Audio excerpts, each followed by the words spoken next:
Chapter 21, Last Day. Charlotte and Wilbur were alone. The families had gone to look for Fern. Templeton was asleep. Wilbur lay resting after the excitement and strain of the ceremony. His medal still hung from his neck. By looking out of the corner of his eye, he could see it. "Charlotte," said Wilbur after a while, "why are you so quiet?" "I like to sit still," she said. "I've always been rather quiet." "Yes, but you seem specially so today. Do you feel all right?" "A little tired, perhaps, but I feel peaceful. Your success in the ring this morning was, to a small degree, my success. Your future is assured. You will live secure and safe, Wilbur. Nothing can harm you now. These autumn days will shorten and grow cold. The leaves will shake loose from the trees and fall. Christmas will come and the snows of winter. You will live to enjoy the beauty of the frozen world. For you mean a great deal to Zuckerman, and he will not harm you ever. Winter will pass, the days will lengthen, the ice will melt in the pasture pond. The song sparrow will return to sing, the frogs will awake, the warm wind will blow again, and the sights and sounds and smells will be yours to enjoy. Wilbur, this lovely world, these precious days." Charlotte stopped. A moment later, a tear came to Wilbur's eye.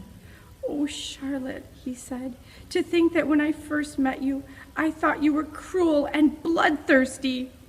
When he recovered from his emotion, he spoke again. "Why did you do all this for me?" he asked. "I don't deserve it. I've never done anything for you." "You have been my friend," replied Charlotte. "That in itself is a tremendous thing. I wove my webs for you because I liked you. After all, what's a life anyway? We're born, we live a little while, we die. A spider's life can't help being something of a mess with all this trapping and eating flies.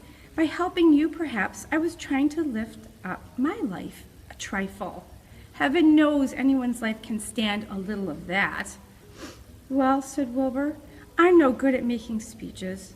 I haven't got your gift for words, but you have saved me, Charlotte, and I would gladly give my life for you. I really would." "I'm sure you would, and I thank you for your generous sentiments." "Charlotte," said Wilbur, "we're all going home today. The fair is almost over. Won't it be wonderful to be back home in the barn cellar again with the sheep and the geese? Aren't you anxious to get home?" For a moment, Charlotte said nothing. Then she spoke in a voice so low, Wilbur could hardly hear the words. "I will not be going back to the barn," she said. Wilbur leapt to his feet. "Not going back?" he cried. "Charlotte, what are you talking about?" "I'm done for," she replied.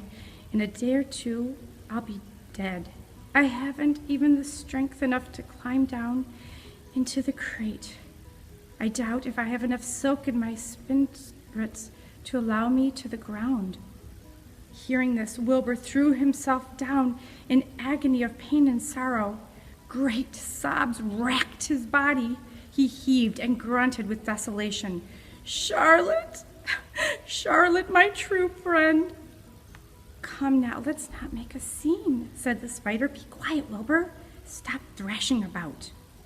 "But I can't stand it," shouted Wilbur. "I won't leave you here alone to die. If you're going to stay here, I shall stay too." "Don't be ridiculous," said Charlotte. "You can't stay here. Zuckerman and Lurvy and John Arable and the others will be back any minute now, and they'll shove you in that crate and away you'll go. Besides, it wouldn't make any sense for you to stay. There would be no one to feed you. The fairgrounds will be empty and deserted." Wilbur was in a panic. He raced around and around the pen. Suddenly he had an idea. He thought of the egg sack and the 514 little spiders that would hatch in the spring. If Charlotte herself was unable to go home in the barn, at least he must take her children along. Wilbur rushed to the front of his pen. He put his front feet up on the top board and gazed around. In the distance, he saw the Arables and the Zuckermans approaching. He knew he would have to act quickly. "Where's Templeton?" he demanded. "He's in that corner under the straw asleep," said Charlotte. Wilbur rushed over, pushed his strong snout under the rat, and tossed him into the air. "Templeton!" screamed Wilbur. "Pay attention!" The rat, surprised out of a sound sleep, looked first dazed, then disgusted. "What kind of monkey shine is this?" he growled. "Can't a rat catch a wink of sleep without being rudely popped into the air?" "Listen to me," cried Wilbur. "Charlotte is very ill. She has only a short time to live. She cannot accompany us home because of her condition. Therefore, it is absolutely necessary that I take her egg sac with me. I can't reach it. I can't climb. You are the only one that can get it. There's not a second to be lost. The people are coming. They'll be here in no time. Please, please, please, Templeton, climb up and get that egg sac." The rat yawned and straightened his whiskers. Then he looked up at the egg sac. "So," he said in disgust, "so it's old Templeton to the rescue again, is it? Templeton, do this. Templeton, do that. Templeton, please run down to the dump and get me a magazine clipping. Templeton, please lend me a piece of string so I can spin a web." "Oh, hurry," said Wilbur. "Hurry up, Templeton." But the rat was in no hurry. He began imitating Wilbur's voice. "So it's, 'Hurry up, Templeton,' is it?" he said. "Ho, ho. And what makes you think I'd ever get for doing these services, I would like to know? Never a kind word for old Templeton. Only abuse and wisecracks and side remarks. Never a kind word for a rat. Templeton," said Wilbur in desperation, "if you don't start talking and get busy, all will be lost and I will die of a broken heart. Please climb up." Templeton lay back in the straw. Lazily, he placed his forepaws behind his head and crossed his knees in an attitude of complete relaxation. "Die of a broken heart," he mimicked. "How touching! My, I notice that it's always me you come to when in trouble, but I've never heard of anyone's heart breaking on my account. Oh, no. Who cares anything about old Templeton?" "Get up!" screamed Wilbur. "Stop acting like a spoiled child." Templeton grinned and lay still. "Who made trip after trip to the dump?" he asked. "Why, it was old Templeton. Who saved Charlotte's life by scaring that Arable boy away with the rotten goose egg? Bless my soul, I believe it was old Templeton. Who bit your tail and got you back on your feet this morning after you had fainted in front of the crowd? Old Templeton. Has it ever occurred to you that I'm sick of running errands and doing favors? What do you think I am anyway? A rat of all work?" Wilbur was desperate. The people were suddenly coming, and the rat was failing him. Suddenly he remembered Templeton's fondness for food. "Templeton," he said, "I will make you a solemn promise. Get Charlotte's egg sac for me, and from now on I will let you eat first when Lurvy slops me. I will let you have your choice of everything in the trough, and I won't touch a thing until you're through." The rat sat up. "You mean that?" he said. "I promise. I cross my heart." "All right, it's a deal," said the rat. He walked to the wall and started to climb. His stomach was still swollen from last night's gorge. Groaning and complaining, he pulled himself slowly to the ceiling. He crept along till he reached the egg sac. Charlotte moved aside for him. She was dying, but she still had enough strength to move a little. Then Templeton bared his long, ugly teeth and began snipping the threads that fastened the sack to the ceiling. Wilbur watched from below. "Use extreme care," he said. "I don't want a single one of those eggs harmed." "Thrick, thrack, thricks in my mouth," complained the rat. "Ilth work, the caramel candy." But Templeton worked away at the job and managed to cut the sack adrift and carry it to the ground, where he dropped it in front of Wilbur. Wilbur heaved a great sigh of relief.